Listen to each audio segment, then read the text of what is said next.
de le dire parce que c'est une grande vérité et de prêcher la parole, amen, au milieu d'hommes de Dieu, au milieu d'autres oins de Dieu. C'est moi qui va prêcher la parole de Dieu, c'est pour moi un honneur. Merci à Dieu et merci aussi aux frères.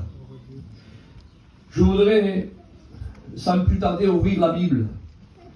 Parce que c'est ce qu'on est venu écouter ce soir, la parole de Dieu. Vous savez, il y a un frère, je suis allé à Toulouse il y avait le président du Portugal qui venait, il a fallu que j'y aille. Il y a quelques jours de ça, il fallait interpréter, donc il fallait que j'y aille. Donc je suis allé, mais en même temps j'ai été béni par le ministère du frère. Et j'ai aimé un mot qu'il a dit. Il disait, vous savez, moi je ne suis pas attiré, je ne suis pas friand des amens et des alléluia, il disait ce frère. Alors moi, je l'interprétais, donc je répétais ce qu'il disait, et il disait, si vous dites Amen, Alléluia, béni soit Dieu, si vous ne dites pas, mais voilà. Mais si vous pouvez dire Amen, Alléluia, il dit, pour moi, ça sera quand même mieux. Je vais vous expliquer pourquoi, même que je ne suis pas friand de ça. Il disait, parce que comme je suis portugais, je prêche en espagnol et interprété en français, donc comme ça, je prendrai ça sera comme une jauge, comme une température, comme ça je comprendrai à travers aux Amen, aux Alléluia, que vous avez compris la parole de Dieu. Et en l'écoutant, je comprenais pour quelle raison il disait aussi. Mais moi je voulais l'interpréter à ma façon, si vous le permettez. Mais moi aussi, je ne suis pas quelqu'un qui est attiré par les Amen et les Alléluia. Alors s'il y en a qui le font, que Dieu soit béni, dites pas ce que je n'ai pas dit, hein, faites-le, et toute la gloire est pour Dieu. Hein, vous avez bien compris. Mais ce qui m'anime à moi, ce n'est pas les Amen et les Alléluia. Moi, ce qui m'anime à lui, c'est quand je le ressens en lui. Moi, si je ressens Jésus dans une réunion, j'en ai amplement assez. Si je ressens l'onction de Dieu dans une réunion, la réunion, il y a tout, est-ce que vous comprenez? Alors ce soir, nous sentons que la présence de Dieu est là. Christ est là et Christ va nous parler. Alors pour celui et celle qui a la parole de Dieu, on ouvre dans l'évangile de Matthieu au chapitre 16 et verset 26. Voilà ce que dit la parole. Chapitre 16, évangile de Matthieu, verset 26. C'est un verset, un texte que vous connaissez. Hein. Sûrement que peut-être vous avez déjà entendu le dire, peut-être quelques fois. Mais je ne me lasse pas, vous savez, comme disaient les hommes de Dieu, de répéter, de dire sans cesse les mêmes choses. Elles sont salutaires. Béni soit Dieu. Et c'est la parole de Dieu. Vous savez, il y a des paroles qui se pérennient. Comme le journal de hier, il était valable pour hier, il n'est plus valable pour aujourd'hui, il est périmé. Mais le message de la parole, il n'y a pas de date de préemption. Elle ne périt pas. Elle ne se périmet pas. Elle est toujours fraîche, elle est toujours bonne, elle est toujours comestible. C'est la parole de Dieu. Alors on fait cette lecture ensemble. Voilà ce que dit la parole. Il dit, à que servirait-il à un homme? Et je voudrais que tu comprennes bien ce soir. À que servirait-il à un homme de gagner le monde? Je voudrais tant que tu puisses comprendre. Le Seigneur est témoin. Le seul désir de mon cœur, c'est que tu comprennes la parole de Dieu, que tu puisses être ici, qui que tu sois, jeune ou plus ancien, qui que tu sois, que tu puisses comprendre la parole de Dieu ce soir. Il dit, à que servirait-il à un homme de gagner le monde? Gagner le monde. Il dit, s'il perd son âme. Il n'est pas question, il ne parle pas au pluriel, hein. Il ne dit pas, à que servirait-il à des hommes de gagner le monde s'ils perdent leur âme. C'est pas écrit comme ça. C'est écrit au singulier. Il dit, à que servirait-il à un homme de gagner le monde, c'est-à-dire tout le monde pour toi tout seul, s'il perd son âme? Je continue la lecture.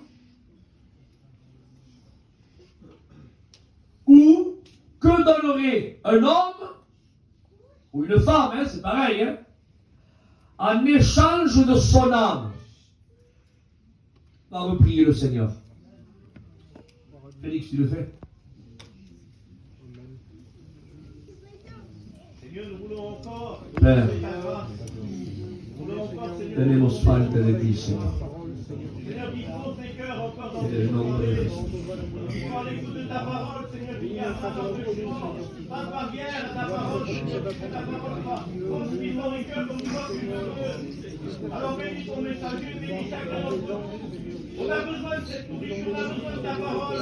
Alors transmets-la dans nos cœurs, Seigneur, qu'elle puisse nous faire grandir, qu'elle puisse nous faire de voir le chemin que nous construisons, qu'elle puisse éclairer nos avantages. Alléluia. Je dis merci encore pour ta gloire. Merci pour tout ce que tu as fait. Amen. Merci Jésus. Amen. Alléluia. Vous savez, aujourd'hui, j'avais dit ça récemment, et je le redis parce que je vous dis, comme un homme de Dieu disait, vous savez, nous les serviteurs de Dieu, on est en quelques mots, si vous préférez, les perroquets de Dieu. On dit, amen, ce qui est écrit, et on dit, amen, ce que le Saint-Esprit nous inspire. Est-ce que vous comprenez? Donc ça ne vient pas de nous, c'est Dieu, amen, qui parle. Et on répète ce que lui nous dit de dire. Et donc, ce que je vais vous dire ce soir, l'Esprit Saint m'avait déjà animé à la porter, mais vous savez que l'Esprit parle tantôt d'une façon et tantôt d'une autre. Vous savez, notre peuple aujourd'hui, comme a dit l'ancien prophète, quand je dis notre peuple, c'est toute ethnie confondue, hein, espagnol, rom, yiddish, sinti, catalan, tout le peuple tzigane, notre peuple. Il y a, si on fait un survol en arrière de 70 ans de ça, nos anciens, eux, vous savez, ils étaient complètement désintéressés des choses de la vie. Eux, ce que eux, ils voulaient, c'était être en bonne santé, que quand ils stationnent quelque part, que les chemins ne viennent pas, bien sûr, leur mettre des amendes, les expulser. Et ce que eux voulaient, amen, c'est que la marmite soit là et qu'elle soit pleine. Rien d'autre. Mais 70 ans plus tard, c'est-à-dire notre génération en 2023, notre peuple, nous toutes ethnies confondues, a fait un bond extraordinaire là-bas. Dans le sens que notre peuple, c'est vrai qu'aucun de nous, je ne pense pas qu'il y ait des avocats, ni des docteurs. C'est vrai que personne n'a pas fait des grandes écoles comme l'ENA, Oxford et tout ce que vous voulez. C'est vrai, il n'y a pas de diplômés, c'est vrai. Enfin, je pense pas en tout cas. Hein. Quoique s'il y en a, ils sont très très rares. Mais en majorité, notre peuple, vous savez, l'école, on n'a pas été très très ouvert à l'école. Mais rien n'empêche pas qu'on a évolué. Et on a évolué, et aujourd'hui, notre peuple connaît la valeur des choses de la vie. On connaît combien vaut un véhicule, oui ou non? On ne nous berne pas, on ne nous trompe pas. On sait combien vaut un véhicule qui est peut-être de 2005. Si on veut nous la coquer avec une voiture Mercedes dernier modèle de 2022 ou 2023, on dira, t'es bien gentil, mais je garde mon véhicule. Parce qu'on sait que notre véhicule, amen, vaut plus cher que l'autre. On ne nous perd pas, on connaît la valeur des caravanes. Telle caravane, telle finition, telle année, tel modèle. On connaît aujourd'hui même, on connaît le prix de la ferraille à la tonne. Oui ou non? On connaît le prix de la tonne des batteries. On connaît le prix du cuivre. On connaît le prix du gramme d'or. On ne trompe pas non plus. On sait combien vaut un gramme d'or. On connaît même aujourd'hui ce que avant nos anciens étaient complètement désintéressés. Et bien aujourd'hui, notre génération connaît même le prix de la valeur de la terre. On sait que si elle est agricole, elle vaut tant. Si elle est constructive, elle vaut tant. Si elle est passée là-bas, elle vaut tant. Si elle est là-bas, elle vaut tant. On sait. Personne nous berne. On connaît la valeur des choses. Mais le titre de ce message, c'est celui-ci. Veux-tu le savoir? Voilà le titre. Combien vaut ton âme? Et là, je voudrais que tu comprennes bien. C'est bien beau de connaître le prix du cuivre, le prix de la terre, le prix de l'or, le prix des véhicules. C'est bien beau de le savoir. Faut pas dire qu'il ne faut pas savoir. Si vous le savez, c'est mieux que mieux. Mais sais-tu combien coûte ton âme? Combien elle vaut? non pas au pluriel. Combien coûtent les âmes? Non, non, non. Combien coûte ton âme, la tienne, celle qui est en toi, ton âme, qui est le siège des sentiments, ton âme, amen, qui a été donnée par Dieu à Adam. Il souffla dans ses narines et Adam devient une âme vivante. Cette âme-là, combien elle coûte? Sais-tu combien elle coûte? Connais-tu la valeur de ton âme?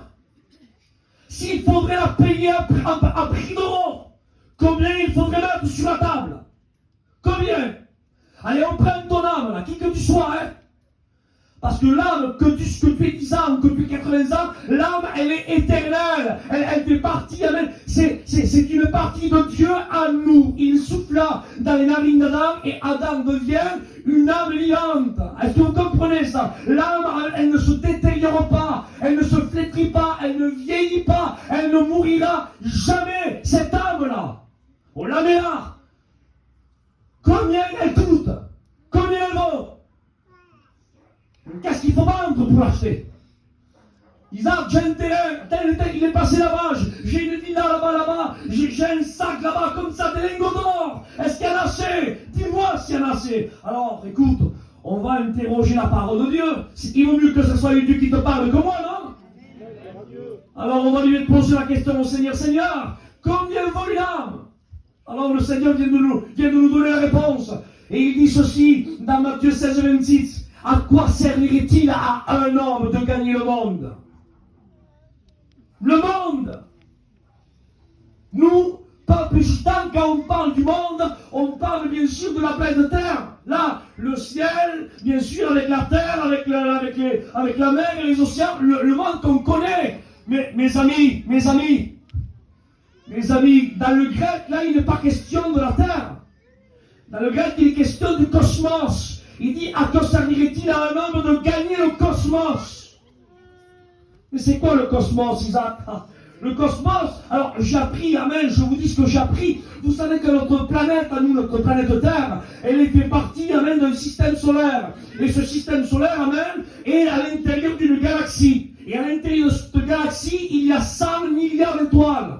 Une galaxie. Notre Terre est dans un système solaire qui fait partie d'une galaxie, et à l'intérieur de cette galaxie, il y a 100 milliards d'étoiles. Par contre, dans le cosmos, il y a 100 milliards de galaxies, et à l'intérieur de chaque galaxie contient 100 milliards d'étoiles. Alors la Bible dit, à quoi servirait-il à un homme de gagner le cosmos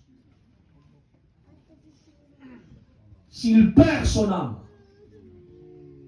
Dans un langage un peu plus gitan, pour qu'on comprenne, s'il faudrait vendre la ville d'Agen, je ne sais pas, il y aurait beaucoup de billets d'euros sur une table, non? Alors, laissons la ville d'Agen de côté. Il faudrait vendre la ville de Paris. Je sais que là-bas, les prix sont exorbitants. Alors, dans la Côte d'Azur de Monaco, vendre toute la ville, là, et mettre tout ça en billets de banque.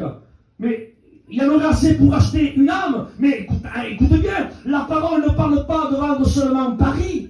La Bible ne nous fait pas allusion de vendre seulement la Côte d'Azur.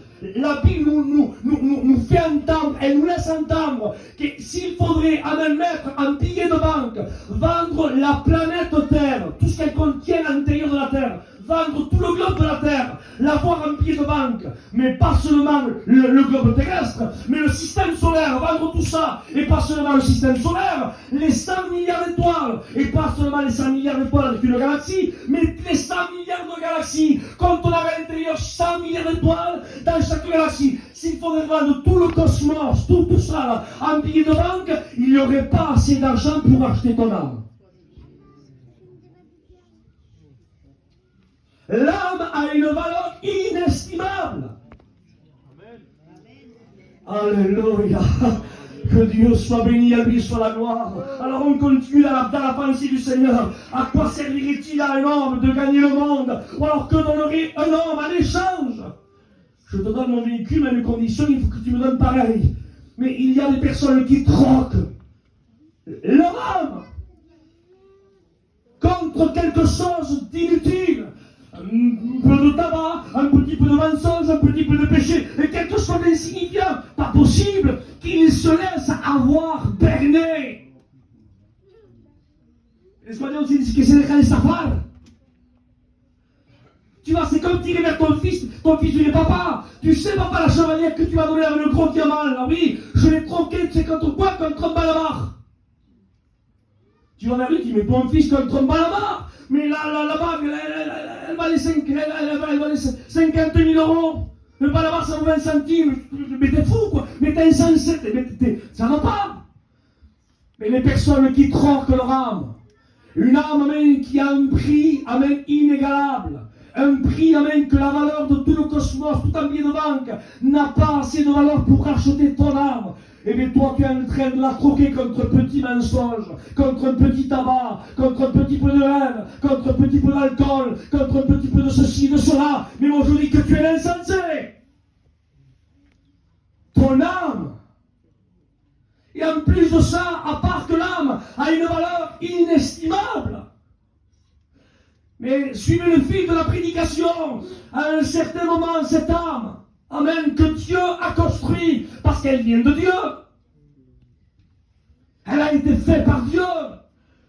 Ce n'est pas le fruit du hasard, comme disent les scientifiques, le Big Bang.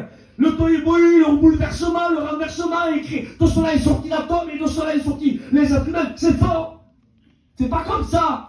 La Bible dit que Dieu, au commencement, Dieu créa les cieux et la terre. La terre était informe et vide et l'Esprit de Dieu se mouvait au-dessus des eaux. Mais au chapitre 2 et au verset 7, il dit que Dieu dit faisons, faisons. Il dit l'homme à notre image, dont l'homme a été créé par Dieu. Amen. Et si vous êtes d'accord avec moi, dites Amen. Il dit que Dieu, Amen, est parfait. Je le redis ou pas? Dieu est parfait. Alors le parfait crée-le. Le parfait, ça veut dire que Adam a été créé à la perfection de Dieu. Non seulement, amen, cette âme a une valeur inestimable, mais elle a été créée, amen, par le parfait. Donc Adam, il est corps, âme et esprit parfait. Une valeur inestimable, la perfection de la création de Dieu. Et le diable vient au chapitre 3, et il commence à mettre ses mains sales avec ses ongles noirs, remplis de cambouis de péché, et tout ce qu'il touche, il salit. Et il a commencé à prendre la construction. Oui, parce que c'est écrit comme ça dans le texte hébreu. Quand il est écrit dans Genèse 7, quand Dieu dit, il dit, faisons l'homme à notre, créons l'homme à notre image. Il dit que Dieu forma, et le mot formé en hébreu, c'est le mot structuré, c'est le mot façonné, c'est le mot fabriqué. Donc Dieu dit, on va structurer, on va façonner, on va fabriquer l'homme. Et c'est ce que Dieu a fait. Dieu a créé, donc Dieu a structuré, donc Dieu a fabriqué l'homme et la femme. Mais au chapitre 3, Adam vient et il détériore la construction.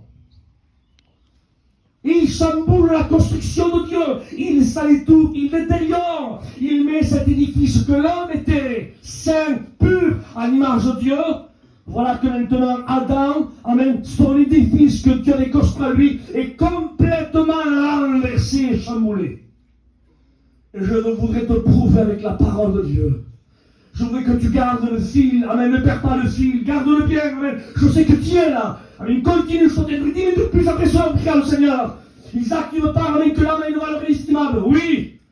Tu me parles maintenant, deuxième point, que l'homme a été créé par Dieu, et le parfait crée le parfait. Donc Adam était parfait, en tout et pour tout. Oui, amen. Et maintenant, tu me dis que Adam vient, que le diable vient, plutôt Satan vient, il met ses mains noires, il salit, il détruit la construction, il démolit ce que Dieu a détruit, c'est-à-dire qu'il salit avec le péché, il enlève la sainteté. Jusqu'à là, je te suis. D'accord. Et tu vas venir où, Isaac? Je vais venir avec que déjà que l'âme a un prix inestimable, quand l'âme a été salie par le péché, cette âme qui a une valeur inestimable, pour la refaire à l'identique, pour la rénover, combien a coûté la rénovation?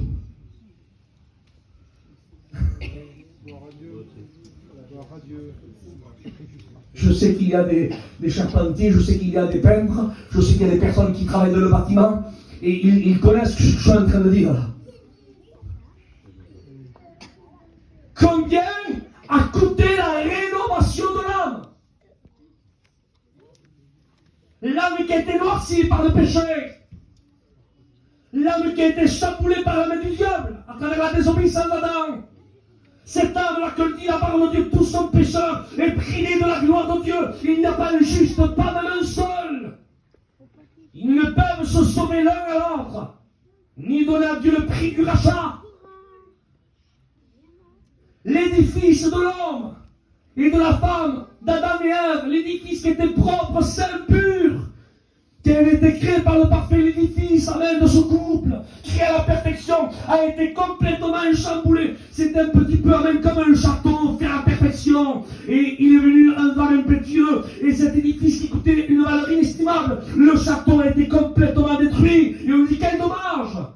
Et bien voilà, qu'est-ce qu'était Adam et Ève, a été construit par la main de Dieu, donné, amen, par les poumons de Dieu, parce qu'il insouffla dans ses narines un souffle qui est sorti du poumon de Dieu.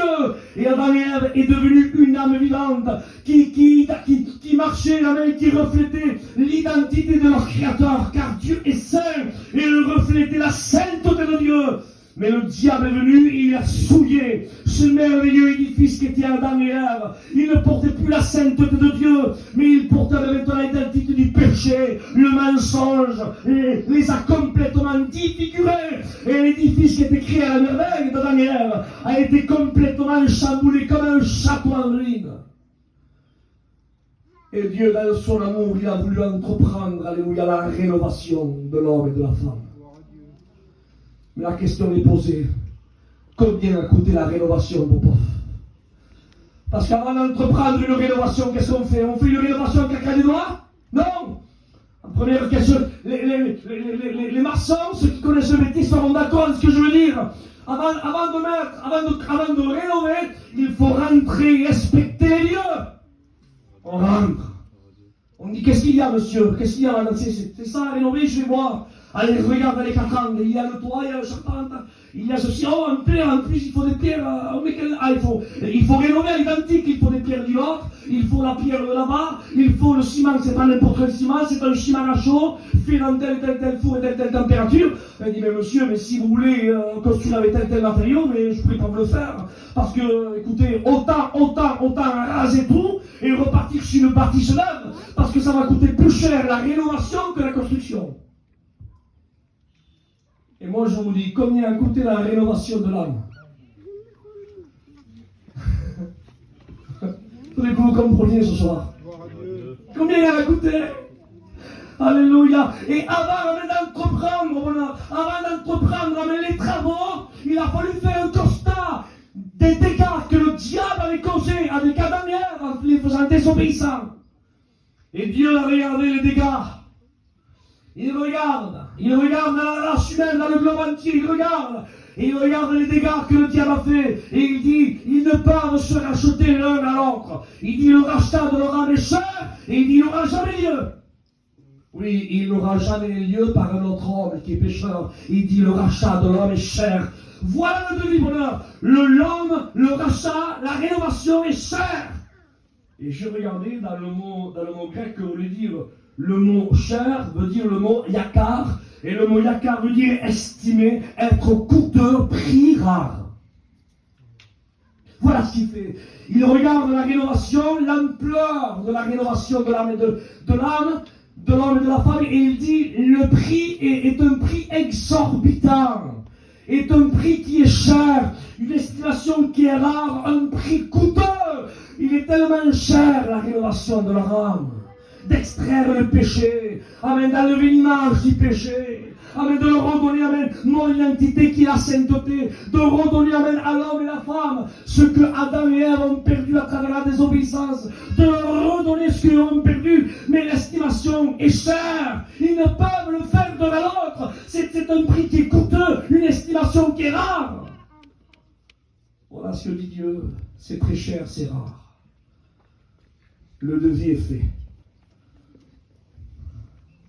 Et Dieu, une fois qu'il a le devis, qui regarde l'ampleur des travaux, une estimation rare, il ne peut se racheter l'un à l'autre, ni donner à Dieu le prix du rachat. Le rachat est cher, il n'aura jamais lieu par n'importe quel homme pécheur. Il dit, mais le devis est fait. Alors le devis, il le montre. Il le montre bien sûr à son Fils et au Saint-Esprit. Voilà, le devis est fait. Le prix est rare, le prix coûteux. Et en plus de ça, ils ne peuvent se rénover l'un à l'autre, ni donner à notre nature Dieu. Le prix de leur rachat, c'est impossible, le prix d'une estimation rare. Voilà l'ampleur des travaux. Voilà le prix de la rénovation. Et parmi les trois, il y en a un qui s'est levé. Il a dit, me voici, Père, envoie-moi. Amen. Lui seul a signé le devis. Mais pour la première fois, vous les artisans, quand vous faites signer un devis, c'est vous qui le signez ou c'est le client qui le signe? En réalité, celui qui le signe, c'est celui qui paye. Oui ou non? Et une fois que vous avez le devis signé, ce n'est pas celui qui a signé qui fait les travaux. C'est vous qui le faites. Mais là, pour la première fois des annales, Dieu a même fait le constat, avec des dégradations de ce que Satan a fait à travers la désobéissance, à travers le péché d'Adam et Ève. Il regarde le constat, il fait le devis, un devis exorbitant, il n'aura jamais lieu. Il prend le devis, il va vers le Fils et le Saint-Esprit, il dit, voilà le prix de la rénovation, qui le signe? Et le Fils se lève, il dit, me voici à moi, je le signe le devis, moi. Je suis prêt à payer, il signe. Mais une fois qu'il signe, frère et sœur, non seulement lui il signe pour payer les travaux, mais en plus de ça, c'est lui qui fait les travaux. Non mais c'est quelque chose de spécial. L'amour de Dieu, non seulement il signe, alléluia, amen, pour payer la rénovation des travaux, amen, pour rendre à l'homme ce que l'homme a perdu à travers la désobéissance. C'est-à-dire avec la sainteté, l'amour de Dieu, en quelques mots, la pureté, le salut éternel. Non seulement il signe pour payer, c'est pour ça que le prix, amen, dit la Bible, il dit l'estimation est très coûteux, le prix est rare. Il est tellement rare, amen, que le sang, amen, qu'il fallait payer n'était pas ici-bas, car tout le sang des boucs et des taureaux ne pouvait satisfaire la justice de Dieu. Et que mes paroles ne vous choquent pas, même le sang des hommes, le plus noble qu'il soit, de la lignée la plus meilleure qu'il sort, tout son pécheur est privé de la gloire de Dieu. David, qui était le plus grand roi d'Israël, il a écrit dans un des psaumes, il dit, ma mère m'a conçu tout entier dans le péché. Même qu'il était un des plus grands rois, il était quand même un pécheur et privé de la gloire de Dieu. Le prix était tellement coûteux, amen, que la matière pour payer à la justice de Dieu ne s'y trouvait pas ici-bas. Prix coûteux, prix rare, estimation rare, tellement rare, que la valeur, amen, pour payer n'était pas ici-bas. Amen, elle n'était pas ici-bas. Cette valeur, il fallait qu'elle descende du ciel. Et quand, alléluia, celui qui a entrepris, amen, de rénover, amen, ce que le diable a détruit, il a signé, amen, pour payer, mais non seulement il a signé, mais il a entrepris, amen, la rénovation. Là, écoutez ce que je dis. Il n'a pas envoyé n'importe quel ouvrier. Il aurait pu étaler le chef. Parce qu'il est appelé comme ça dans la parole de Dieu, le chef. Il est le chef de l'église. Étant un chef, il aurait pu prendre lui quelques ouvriers, non? Il aurait pu prendre lui quelques anges, archanges, chérubins, non.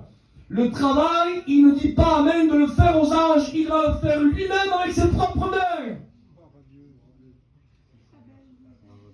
Et il descend. Non seulement il signe, alléluia, mais ce n'est pas que des mots. Ce n'est pas qu'une signature, non. Et il se met au travail, et il ose se lever de son trône.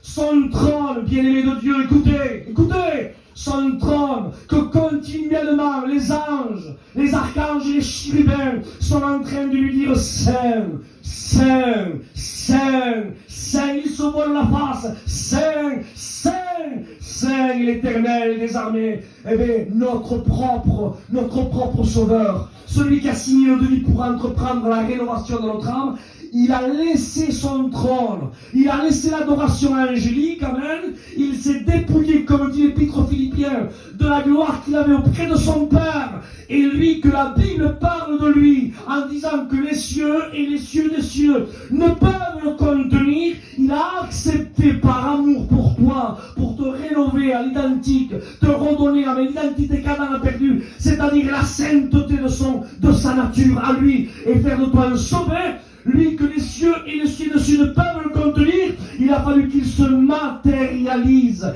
dans un sein d'une maman mesurant quelques millimètres.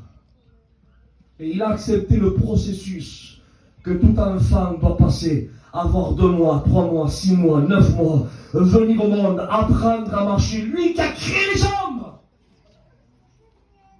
lui qui a créé les êtres humains, il a fallu que lui, amen, soit pris par sa créature.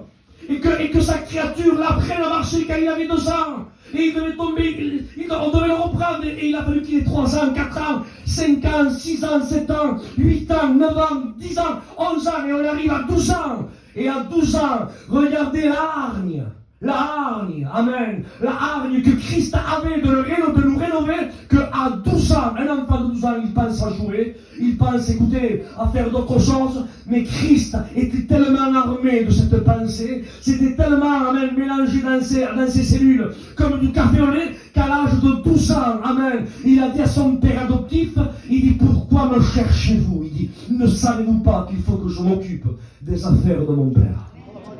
Ah, Seigneur. À 12 ans. Écoutez, il n'a pas oublié son identité. Il n'a pas oublié sa mission. Écoutez, Jonathan Pavé, Église de Jésus-Christ, serviteur de Dieu, n'oublie pas qui tu es. Que les aléas de la vie, les problèmes de la vie ne te fassent pas oublier qui tu es. Et je te le dis même parce que je me sens poussé par le dire. Homme de Dieu, le bonheur Félix, papa, que le diable et que les aléas, les problèmes de la vie, amen, ne vous fassent pas oublier la mission que vous avez reçue de Dieu. Alléluia. Et moi aussi, il est question pour moi aussi, Isaac, que les aléas et les problèmes de la vie ne te fassent pas oublier, amen, d'où Dieu t'a sorti, de ce que Dieu demande de toi, et les projets que Dieu a formés pour toi, des projets de paix et non de malheur, et je le crois. Amen. Amen. Et Christ a 12 ans. 12 ans, il n'oubliait pas sa mission. Ne savez-vous pas qu'il faut que je m'occupe des affaires de mon père? Wilson est là de toi là. Je crois qu'il y en a un plein devant moi. Je vois votre fils, moi, un bon matin. Je le vois, il est au fond du camping, là-bas, il a 12-13 ans, avec un bidon en train de laver une pompette. Et j'ai dit, qu'est-ce que tu fais, fils? Et il me dit, écoute, mais mon oncle, tu es en train de m'occuper des affaires de mon père. Et je comprends à travers la pompette, à travers le bidon, je comprends que son père, c'est un laveur de toi. Mais Christ lui dit, il faut que je m'occupe des affaires de mon père. Permettez-moi que je lui pose une question à Jésus. Mais Jésus, mais c'est quoi les affaires de ton père? Ton père est-il élagueur? Est-il maçon? Qu'est-ce qu'il est? Tu t'occupes de quoi de lui? Je voulais que vous compreniez. Les affaires de son père, c'était rien d'autre. Bien écoutez, les affaires de son père, je ne veux pas que ce soit mal interprété, hein. Les affaires de son père, c'était pas seulement que de prêcher l'évangile. Les affaires de son père, c'était pas que de purifier les lépreux. Les affaires de son père, c'était pas de rendre la vie aux aveugles. Les affaires de son père, c'était pas de ressusciter les morts. Mais tu diras, Isaac, tu dis une fausse doctrine. Non. S'occuper des affaires de son père, c'était avec qu'il fallait qu'il prenne des flagellations dans son corps. S'occuper des affaires de son père, il fallait maîtriser ses liens et ses pieds cloués.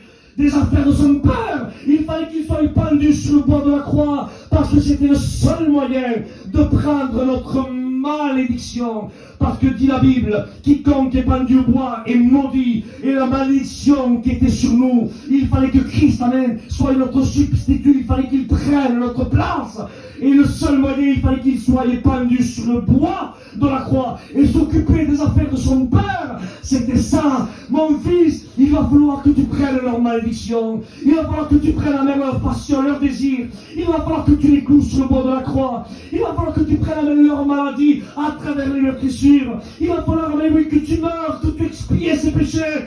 Il va falloir que tu écrases la tête du serpent ancien qui a mis la race humaine dans une décalage de péché.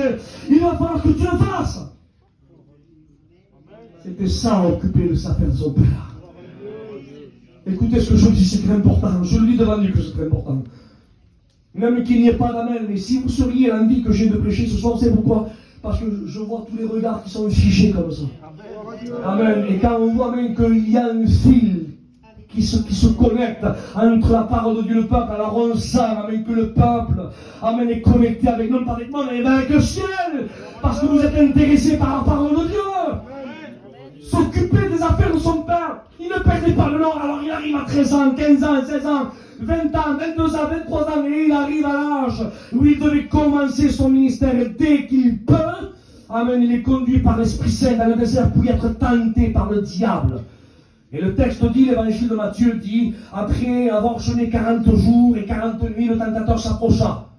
Mais si vous lisez l'évangile, amen, de Luc, Luc est plus précis, dans Luc chapitre 4, il dira, pendant les 40 jours, pendant les 40 nuits, le tentateur, amen, l'ayant tenté en tout et pour tout. Ça veut dire que du premier jour jusqu'au 40e jour, jour et nuit, le diable était à côté de lui. Il le tenta avec le tabac, tenta avec l'alcool, tenta avec ceci, tenta avec cela, deuxième jour, tenta avec ceci, une semaine après, tenta avec ceci. Et pendant 40 jours comme ça, et Christ, alléluia, il était sur la tour, il ne bougeait pas, il ne bronchait pas, il était imperméable aux paroles du diable. Il avait un hydrofluge spirituel sur lui, ça glissait.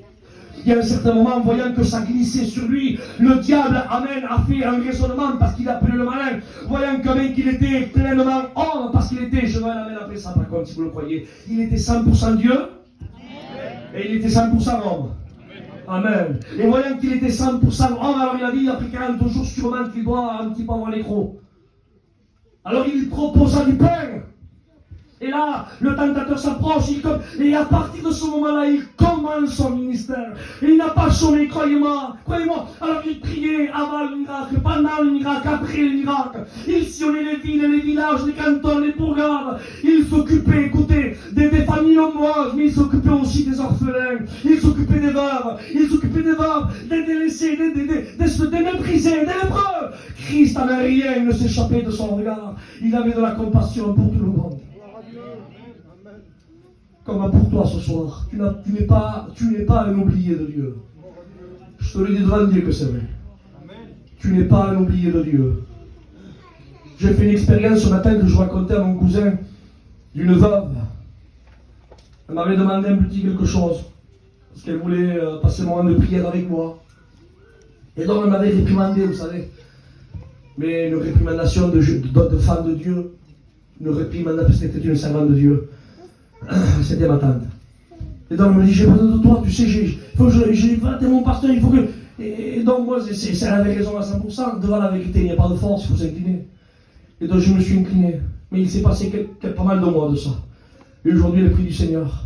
Et ce matin, Félix, je me m'appart devant Dieu. Je savais que je devais faire la prière, je me m'appart, je me mets dans un coin, et en priant le Seigneur, en priant, le Saint-Esprit m'a rappelé ce détail. Ce détail, amen, que cette ancienne veuve, amen, avait besoin, amen, pour que moi, je compatisse, que je puisse l'aider dans la prière et dans une relation spirituelle, en tant que rôle de serviteur de Dieu, et j'avais eu un petit peu de négligence. Mais si le raconte, nous, peuple gitan, on dit, c'est rien, ça!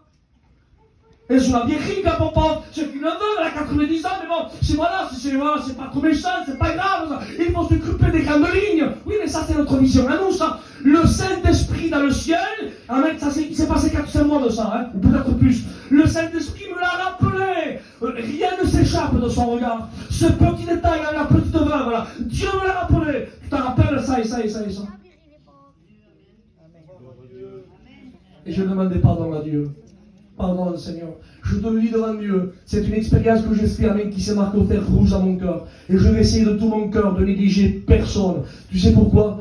Parce que Dieu ne néglige personne. Tu n'es pas un oublié de Dieu. Peut-être que au fond, peut-être tu te crois délaissé, tu vois la caravane là-bas au fond, personne ne vient te visiter. Je ne sais pas, mais la pensée que tu veux. Mais Dieu pense à toi. Tu n'es pas un oublié de Dieu. Dieu t'aime. Amen. Merci. Et Dieu veut te bénir. Alors il commence son ministère, pardon. Alors il prêche, il fait ceci, il fait cela. Il y a un certain moment, amen, il parle.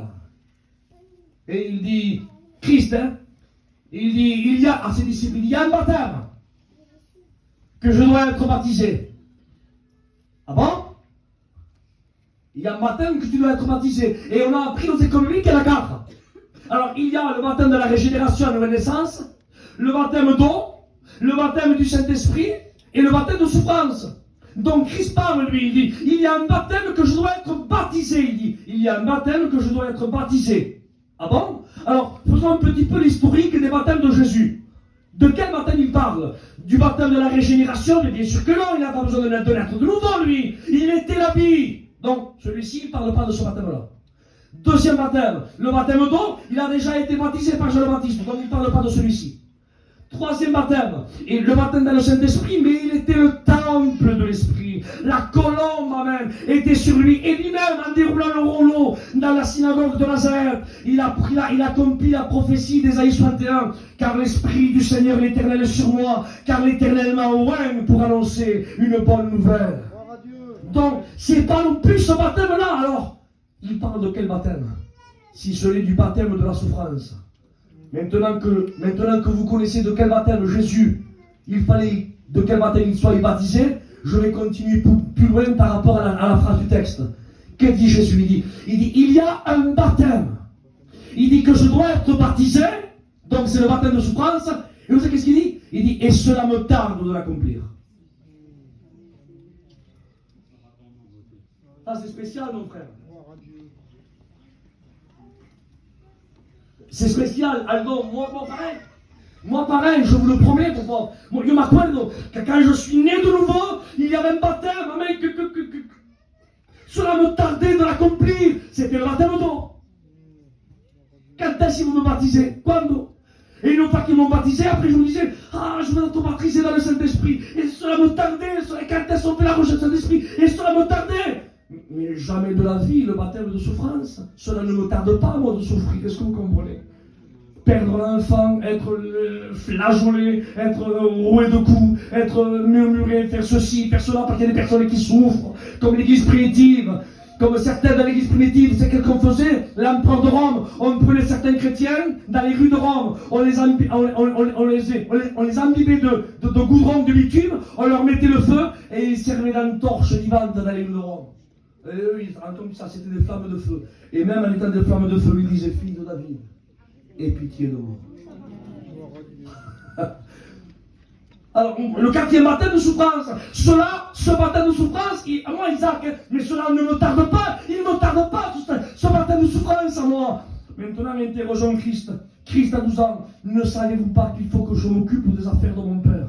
Il arrive à 30 quelques années, il y a un baptême qu'il faut que je sois baptisé, et cela me tarde de l'accomplir. De verdad, je ne sais pas si vous le compreniez, c'est comme je suis en train de le vivre ce soir. Mais posons la question au Seigneur, Seigneur Jésus, mais Seigneur, mais je ne comprends pas avec ma petite intelligence, mais cela te tarde de quoi?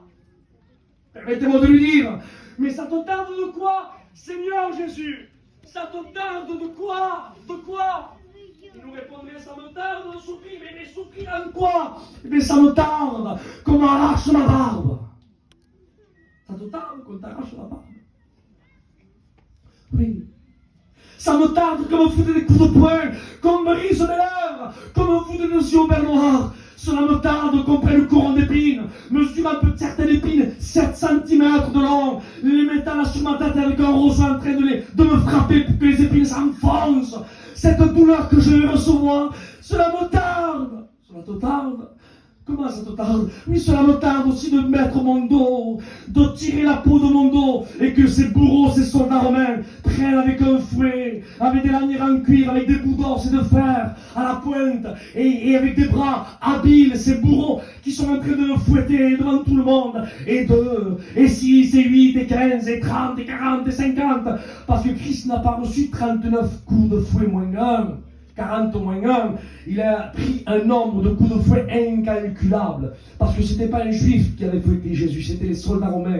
Et les soldats romains, eux, n'étaient pas assujettis à la loi mosaïque. Donc c'était 50, 80.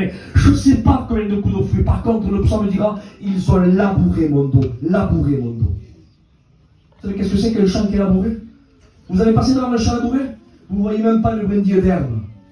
toutes les herbes là, qui est dans la parcelle, est complètement renversée. Il n'y a pas une fleur, même pas une petite plante, tout on voit seulement que de la terre. Et bien Christ fait allusion au carnage qu'ils ont fait dans son dos. Ils sont là pour mon dos. Ça veut dire que si on pouvait contempler le dos de Jésus, Félix, on ne pouvait pas mettre le doigt, là quelque part, où il y a un morceau de chair qui restait intact.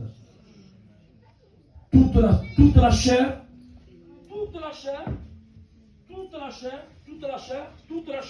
était complètement retournée sur elle-même.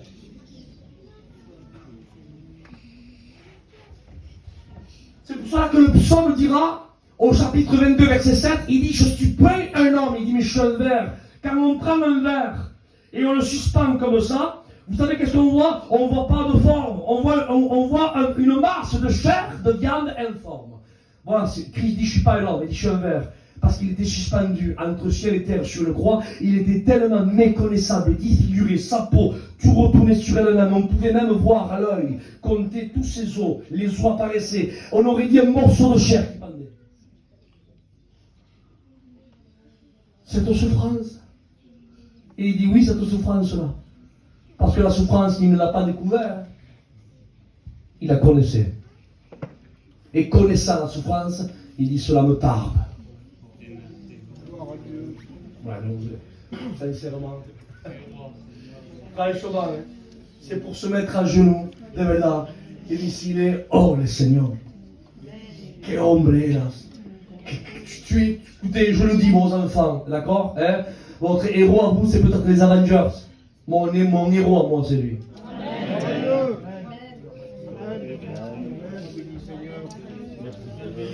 Parce que les héros des Avengers, c'est que du pipeau, c'est vrai. Et ils n'ont pas des yeux là avec des rayons qui percent. Ils ne marchent pas sur les eaux, non, ils courent, ils ne volent pas. C'est pas vrai. C'est tout de l'illusion. Mais mon héros à moi, la Bible dit que ses yeux sont comme des flammes de feu. Mon héros à moi, le bien, hein, le véritable, il marche sur les eaux. Le mien, il a un cheval qui vole, il dit, et voici Paris un cheval blanc, et celui qui le montait s'appelait fidèle véritable, il descendait, il a son cheval, amen, qui vole. Ça c'est le mien, c'est mon héros, avec un seul regard. Alléluia, il extermine tous ses ennemis, avec une seule parole. Au jardin de Gethsemane, quand il a dit, qui cherchez-vous? Jésus de Nazareth, un seul mot, il dit, c'est moi. Et quand il dit c'est moi, les 600 hommes sont tombés à la renverse. Ça, c'est mon héros, moi. Mais celui-là, c'est le véritable.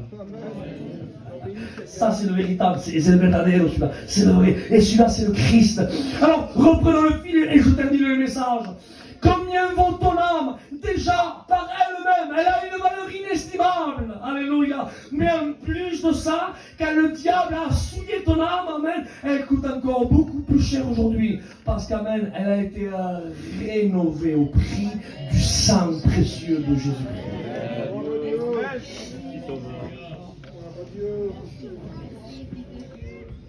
Je comprends pourquoi.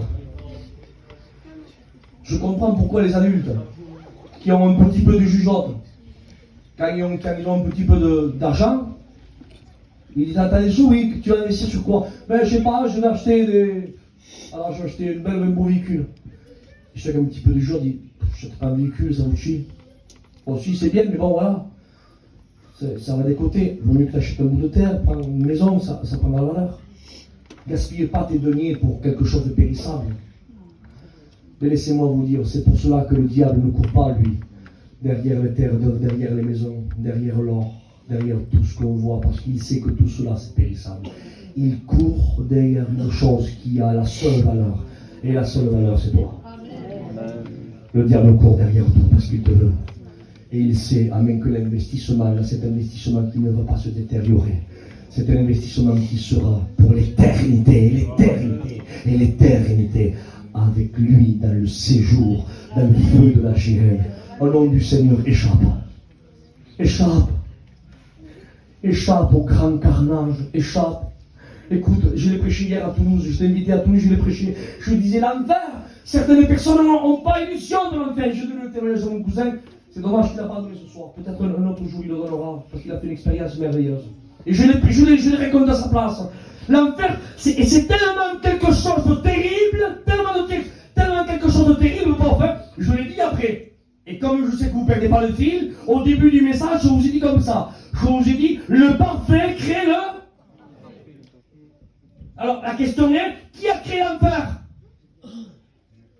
Dieu.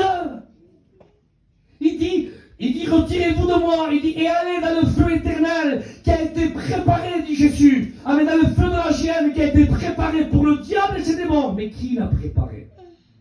Le parfait. Chut, s'il vous plaît, retenez ceci au plus, le Seigneur. C'est-à-dire que le parfait se met à créer la perfection. Pour le bonheur, c'est le bonheur dans la perfection. Quand le parfait amène le parfait dans la félicité, dans la joie, c'est la perfection dans la joie et la félicité. Il n'y a pas mieux. Mais quand le parfait se met à créer, amène l'angoisse, le tourment, le malheur, quelque chose de terrible, de la peur, la souffrance, c'est la perfection dans la souffrance, dans le malheur. C'est la... Écoutez, que mes paroles ne vous choquent pas. Mais à côté de ce que Dieu a préparé pour le diable et ses démons, Hitler est un enfant de cœur. Un enfant de cœur, même pas le mesurer avec le doigt. Écoutez, les démons le savent tellement qu'ils ont supplié Jésus. Il dit, ne nous envoie pas encore. Il dit, permets-nous de rentrer dans les pourceaux. Pour favor. Tellement. Je comprends pourquoi aussi Jacques dira de 19, il dit, les démons croient. Il dit, ils tremblent. Mais pourquoi vous tremblez, démons? Parce qu'ils connaissent tellement Dieu qu'ils savent que tout ce que Dieu fait, il le fait bien. Et ils savent que ce que le Dieu a créé pour eux, c'est la perfection dans la souffrance. Alors ils croient et ils tremblent. Et je dis ceci, je prie Dieu. L'enfer est tellement terrible. Je ne sais pas si vous allez attraper cette parole, mais j'aimerais que vous l'attrapiez, que vous la compreniez. L'enfer est tellement terrible à un si grand degré que Dieu a tout fait pour pas que tu y ailles. Vous l'avez compris? C'est si terrible que ça. Bon, si, vous savez, si l'enfer c'est terrible, hein, et pour pas que vous y allez, t'es ange, toi là-bas, t'es vas-y. Ouais, il fait ça, il crée des anges, il a des centaines et centaines, il dit la chose arrive. Voilà. Et là non. Il dit que l'enfer est tellement terrible parce que ça sort de lui. C'est lui-même qui l'a préparé. Et il sait le degré de souffrance qu'il y a à l'intérieur. Tellement, tellement, tellement qu'il dit qu'il a tant aimé le monde. Il n'a pas fouillé au fond de sa poche pour donner des restes. Mais il a donné ce qu'il avait de plus cher, son fils. Pour pas que tu y ailles. Au nom du Seigneur. On se lève dans notre chaise et on prie le Seigneur.